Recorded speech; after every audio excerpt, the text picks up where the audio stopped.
Handy. That's glamorous. This, maybe we should just film him. Yeah. Just in the doorway. That would be good. Cool. Thanks for meeting us. Yeah, absolutely. It's down there. So you're doing the UK tour. Starts tonight. What's the difference for you from doing like a US tour to UK, like crowd-wise?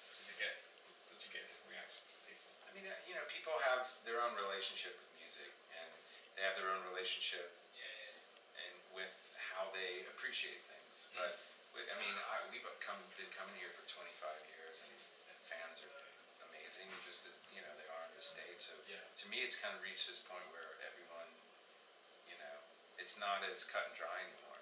Like you just come over here and everyone's really cool, and everyone seems to really love music and are interested in recontextualizing who I am, and because people get used to a context and they get used to seeing me in this other thing, and so to kind of give it a shot and come out and see it in another context, and really appreciate it, and a lot of people are surprised, like, oh wow, I really enjoyed that, or whatever it may be, and that's a really cool open gift, so I'm always looking forward to expanding horizons. Oh, nice. So do you try and with your solo stuff, so what you do with the band, do you try and change what you're doing, or do you try and keep a kind of a theme running through so people hear it as a solo thing, go, okay, I can see where he's coming from? I just write music, and I write music that I like. And that's really it. And ultimately, I think that's all you can do. I can never guess what people are going to like. I would be silly to say, like, I think this demographic will like this. You know what I mean? It's like, I just write how I write and play what I play, and if it moves me, then I put it out. And that's what it is. So I don't really change anything. The band dynamic changes because I'm singing now, and the expression is a little fuller circle because it's music and lyrics. But but for the most part, I just write how I write, and the different comes in from the filters from the band. Joe's a different drummer than Steve, and Ted's totally different bass player, and Matt's different keyboard player. So it's really cool to see how that goes. And do you because it's your name above the door, I guess. Do you try and direct them in any way, or do you just kind of say, I'm playing this is what it sounds like, what do you reckon? I mean, I direct. I mean, just more like, hey, the solo's going to go longer, or let's cut it off here, or whatever it may be. But for the most part, we're all up there playing together. We're all playing this, we're all creating a language together, and music is a language. And so it's interesting when you have all the same, when you have basically this taste pool that we all pull from, and also a form of reference. We can all reference the same music, and that's what's really cool about some musicians you play with. You try to reference the same things, and it doesn't really pan out. It's like, oh I was thinking this, and it was like off of that Peter Green record. They're like, what? And so it's harder to create that language that way. Sometimes it can be cool, but other times it can be a little frustrating. So to have the other element really puts it where we're all speaking with the same words and the same conversation. We're all speaking that language. And so I was watching the sound check where you kind of full band, full electric. I saw the acoustic things, which was really cool.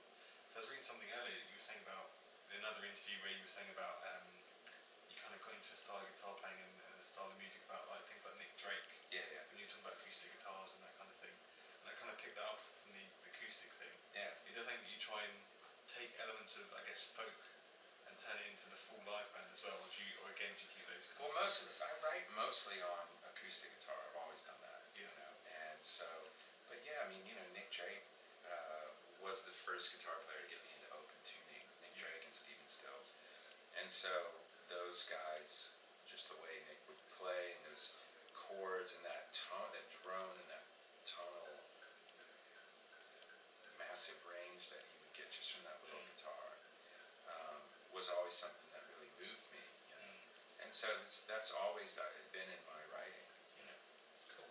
So again, talking about acoustic guitars. So I saw some of the rack you had for the main show. Some pretty cool guitars up there. I only brought 3 guitars this time, which is not enough. I thought I would try to be efficient, but I play 15 different tunings, Yep. and I always on bigger tours or with the Crows, I toured with about 20 to 30 guitars, because each tuning should have a backup in case I break a string, and certain guitars hold tunings better. Like a Tele will hold anything, but it's like the SG needs a little more work or a little more help, and so it's cool to have some backups and to not put so much stress on those guitars, but we'll make it work. I mean, it's pretty cool. Yeah. Yeah. So you had some destroyed in the hurricane. Yeah. They destroyed them. They were They get some destroyed. restored. 4 of them were restored. Yeah.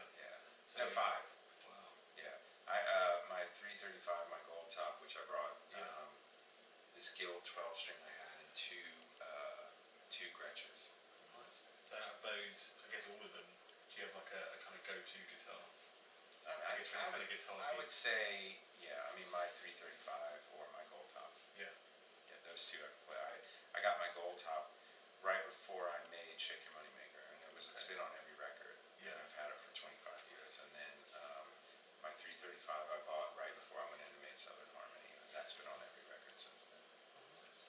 And so we're talking about other bands, about what they listen to on tour, and if it's different to what they listen to at home, and do they go out and check out other bands when they're in different cities? Is that something that you do, or do you? Yeah, when the rare times I go a night off. Last night we went to go see a friend's band at Bush Hall, and it was cool, but we listen all the time to music, and it always changes, and we're always turning each other on to things. Oh, check this out, have you heard this, that kind of thing. Yeah. So is there any kind of new bands, like emerging bands that you're kind of picking up on? Yeah, there's a bunch. I mean, like I started getting into the Fleet Foxes. I thought they were great. Bands like the Heartless Bastards are really cool. Buffalo Killers, Vetiver, Fruit Bats are really cool. And he just put out another record, but it's under his name, which is Eric P. Johnson. Panda Bear is really cool. This band that he came out of the Animal Collective. I'm into Grizzly Bear and this band, the Dirty Projectors, which are really cool. Yeah. They do really interesting. The guy's a great guitar player. Yeah. Interesting songwriter. So yeah. Cool.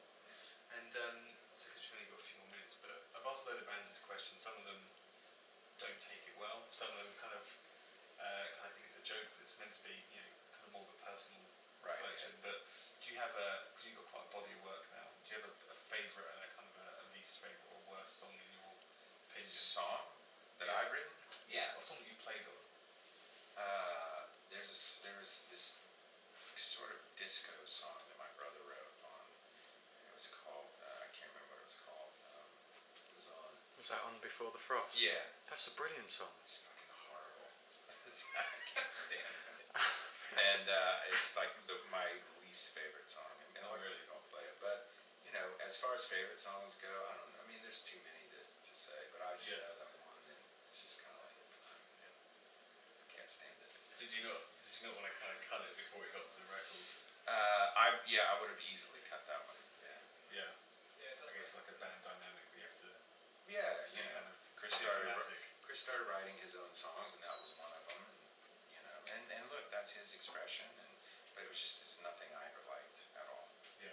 Cool. Well, thanks very much. Cool. Cheers.